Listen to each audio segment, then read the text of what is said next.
Ladies and gentlemen, welcome back to the workshop. This is the African blackwood handle that we have been making for the past, 3-4 days? Anyway, it's brilliant to have you back for another episode, another day in the workshop of trying things that I have no idea how to do. Today is one of those days. This is a handle that I've spent a lot of time on, and we're about to risk messing it up again by twisting some sterling silver wire and inlaying it in the channels that we meticulously sawed in the last episode. Thank you for joining me. I hope that you enjoy this episode. I hope you hit that subscribe button. Get yourself some wonderful merchandise and enjoy this video. Thank you so much. Here is the 0.5mm sterling silver wire. We've got 10 meters of it, which should be more than enough. If I was feeling particularly brave, I would have gone with some gold wire. I'm not that brave. And let me tell you this, there's a big difference in cost between sterling silver and gold. Oh no, I've got it tangled.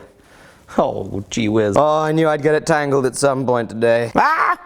Right. I think we got it. So, by my rough guesstimation here, 8 flutes, each 4 inches long, each needing to be doubled. Add on a little bit for shrinkage in the twist. Oh, this is tangled again. Basically, I'm gonna do like 100 inches of this. Fold it in half, then twist it. How have I tangled this so much? Did I take the wrong end? Oh, I might have taken the wrong end there. Oh, no. Well, I'm pleased I didn't get gold, as you know I would have just ended up in the same place. We'll call that enough. Well, if you ever want to know how to mess up 10 meters of 0.5mm silver wire, tune in.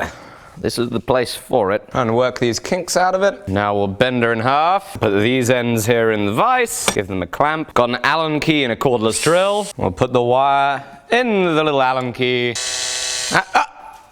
I did not tighten the Allen key into the cordless drill. But ho, attempt number 2, here we go. No. Came out of the vise. No, it broke out of the vise. Right, let's have a little inspection here. Okay. It's looking good. Doesn't look like there are any kinks. So back we go, and a little more. Another little inspection. I compare it to my test piece. Much more twisting to do. About twice as much twisting to do, in fact. Now I'm going to take a micrometer and measure it. Okay, now it's 1mm. What's interesting is it actually appears to thin the more you twist. We're almost there, though. We are just a few thousandths away.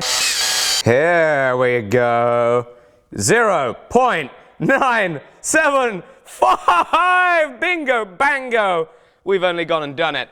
Let's check for a consistency. Oh yeah, 0.978, 0.99. There we go. I'm happy with that. Got to work out if we got enough though. I didn't think about this. Should have just done a proper measurement. Oh, we might make it. We might also just be a smidge short. Yep, we got enough. We just have enough. It's looking wonderful. Really, really nice twist.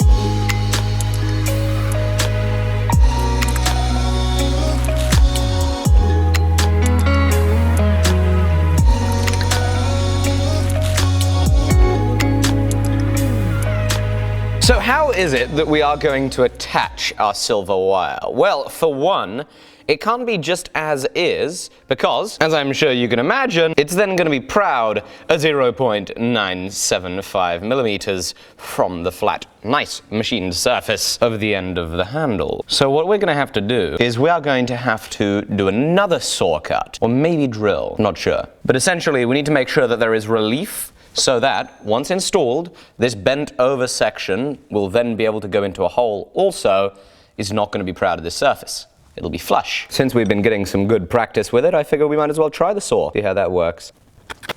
See, the trouble with the saw is I'm going to be cutting the whole way across to try and get it deep enough. Now there's another way that I saw this. Somebody very kindly commented on one of my videos to look up Steve Culver's Making a Spiral Fluted and Wire Wrapped Dagger Handle Part 3 PDF tutorial. And I saw something pretty awesome there. Piece of steel over the top, and then you use a drill that is the same size to drill in our clearance. So, let's give that a try. Oh no, my drill won't hold on to it. The chuck's so worn. Right, now we got it held in a pin vise. A little precarious, but I reckon it'll work. Okay, yeah, that's much better. That works marvelously. We're gonna be doing that. Oh yeah. Oh no! Snowman Alec fell over. Look at this! He died! My neighbors made a snowman me, cowboy hat included. I just heard him fall over and die. He even had the same glasses. What's happened? Where's all the snow going? No! Oh! We had snowstorms this week. You know, it snowed more than it really ever snows in England. I don't think it's snowed like this in probably 4 years, if not more. And poor snowman Alec has died. Back to work. You'll see what I've just done is I put some washers on here. So now we can use the washers and our little jig to do the drilling. And I'm going to do said drilling horizontally here, just to make it a little easier on ourselves.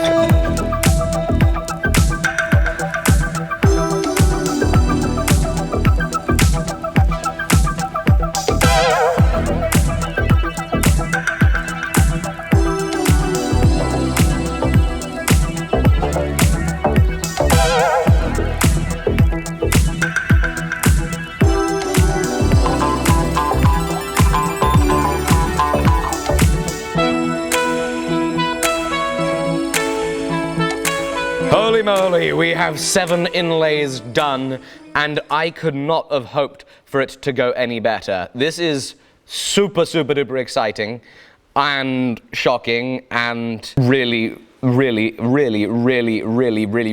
weird, because I just could not have ever imagined, ever, until right this moment, that I could have done 7 wire inlays in a handle. Anyway, we need to get to it. I had to make a little more wire because I ran out, because I don't know how to measure things properly. So I need to get a little better at that. But I cut more wire and we twisted more wire. So I'm going to take a ruler, 14.5 centimeters. We'll give that a little cut. And the very first thing that we're going to do is we're going to poke that in the hole that we drilled, and then we're going to bend it over, do a hard 90 bend like that. And this has been really exciting doing this. As I said, that tutorial that I referenced earlier has been really helpful, gave me a little insight as to how to do this. So thanks to the commenter that wrote that comment, and thanks to Steve for the great tutorial. And so now that that's done, I will then pull this around, and I'm going to pinch it with my left thumb, and we start hammering. The leather on the bottom has seemed to work excellently for cushioning this and making sure that we don't damage it on the underside from the hammer blow.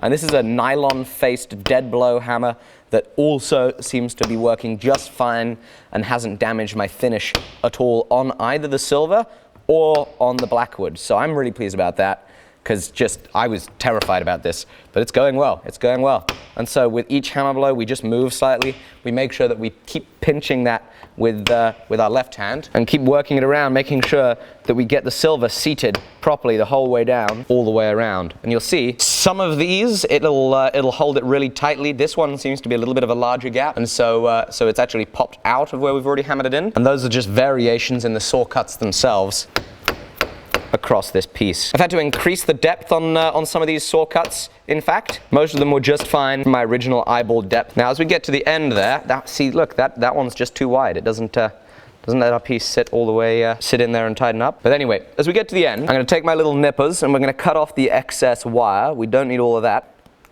There we go. And I did use some Sharpie on the first few to work out where we needed to make the bend. But here, I should be able to just about eyeball this. Take some needle nose pliers, give it a sharp 90-degree bend, and then I'm going to do a test fit up. So we're going to poke it in the hole and see how it fits, see if it's too tight or if there's too much slop in there. It looks like it just fits marvelously, aside from the fact that that hole's a little too low, so it doesn't blend in nicely. We're going to have to do a good little relief on the edges here. This means that now we'll pick it back out of there, and then on this end we'll do just the tiniest dab of super glue to make sure that we hold it in place, making sure not to get any super glue on the rest of the handle.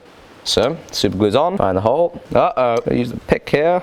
Poke her in. There we go. We found it. And then now, for the last bit of the silver wire inlay, I will make sure that we hammer in the silver so it's all the way tight. Holy moly! We have only just gone and actually done it.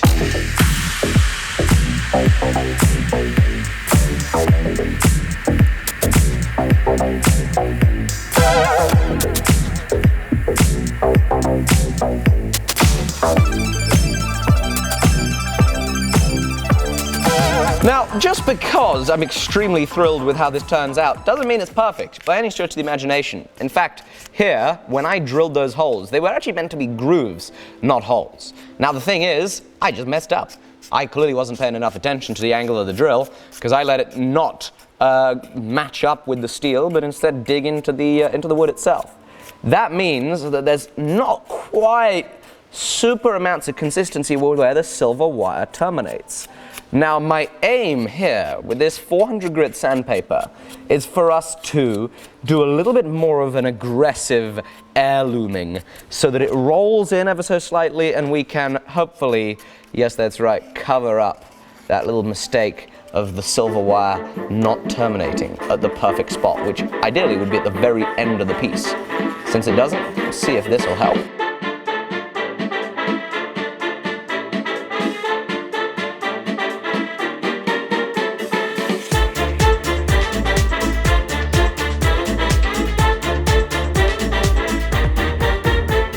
So, what is the next step? Well, I think something that would be rather beautiful is for these flutes to carry on into our spacer material. Our flutes taper off in the wood up here, and I want to taper the flutes off in the spacer material too. And so to do that, I'm gonna take, starting with a pencil and then maybe a Sharpie, and I'm gonna mark the edges of the flutes. While this is all attached, obviously we've got a pin in there, so nothing's moving. It's going to be exactly how it's going to sit. And then we're going to put this spacer in the vise the exact same way we did on the wood. We're going to file our way in, then sand it all the way up to 400 grit. Make ourselves a really nice, smooth flowing, clean, seamless transition.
Oh, yes. That is phenomenal. How on earth have I just done that? Okay, this one needs a little more. What?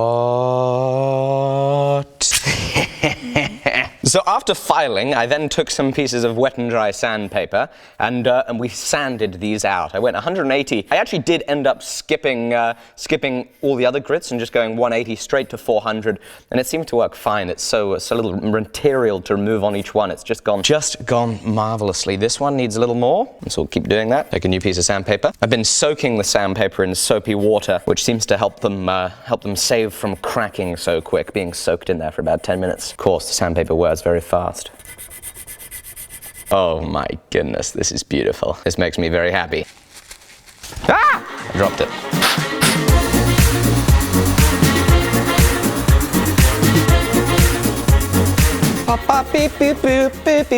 So we are slowly getting, oh my goodness, does that handle feel good? That is like the nicest handle on anything ever I have ever gripped.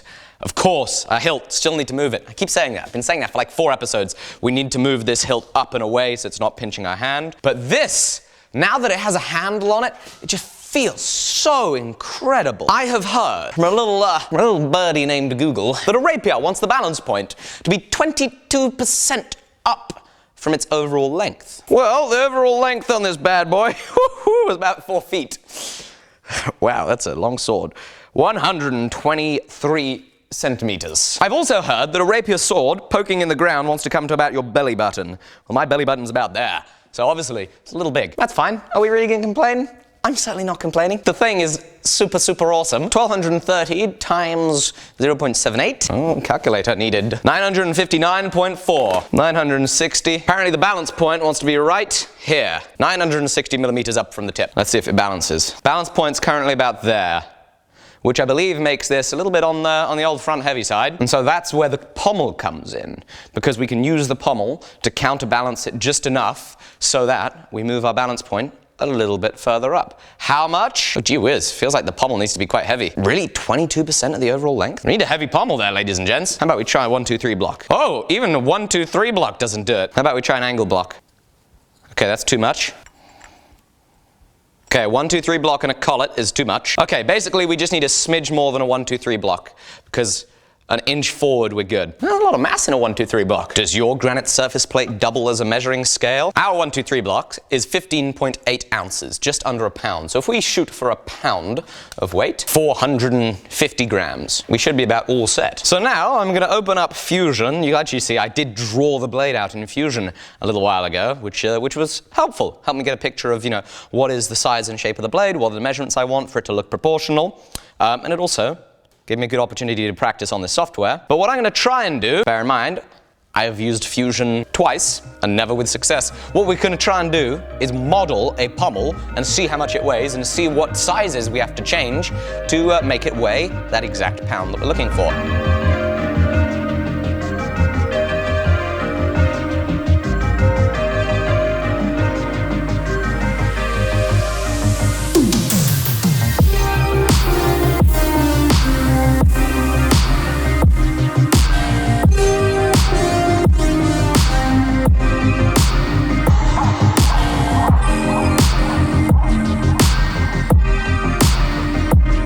So we've hogged off some material here, and what I've gone ahead and done is I've taken my my compound here on the lathe, we've set that to a really acute angle, and I've actually got this set up so that we're going to be cutting on the back side.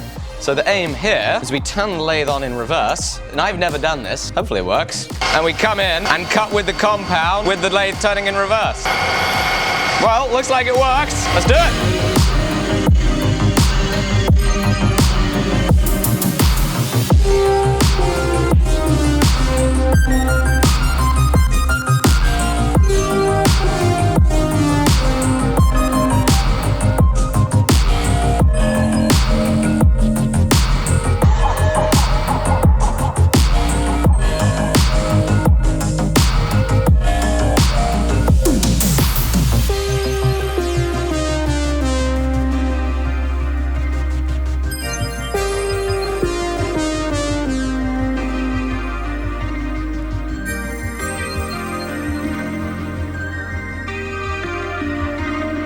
So we've got our pommel muchly roughed out. This is now going to be flipped around in the chuck, and then we're going to be carving out a concave lead down to our diameter here. We'll end up boring a hole, and it's going to be really special. But first, so we have had some parcels show up. Oh my goodness! You guys have got to see the new t-shirts.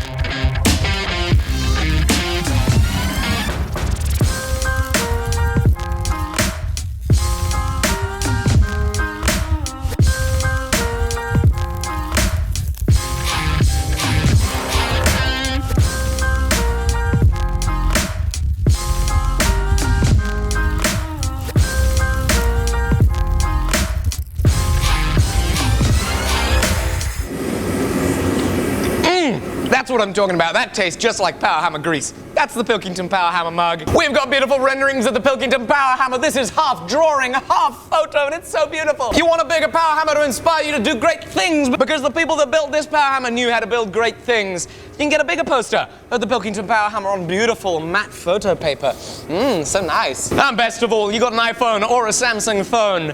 Pilkington Power Hammer on a phone case, as well as the forged phone case and the Anvil camo phone case, all that great stuff. As well as all those incredible t-shirts, hoodies, vests, sweatshirts. Ladies merch available too, all of it at alecsteelshop.com. Ladies and gents, thank you so much for watching this episode. Thank you so much to those of you that are going to go to the link below and get yourself some merchandise. I am truly, truly grateful. That helps keep this show running. On tomorrow's episode, I believe that we are indeed going to be finishing the rapier, which is pretty shocking. We're going to be finishing the pommel, finishing the rest of it, doing the etch. Ladies and gents, thank you so much. I'm going to see you tomorrow.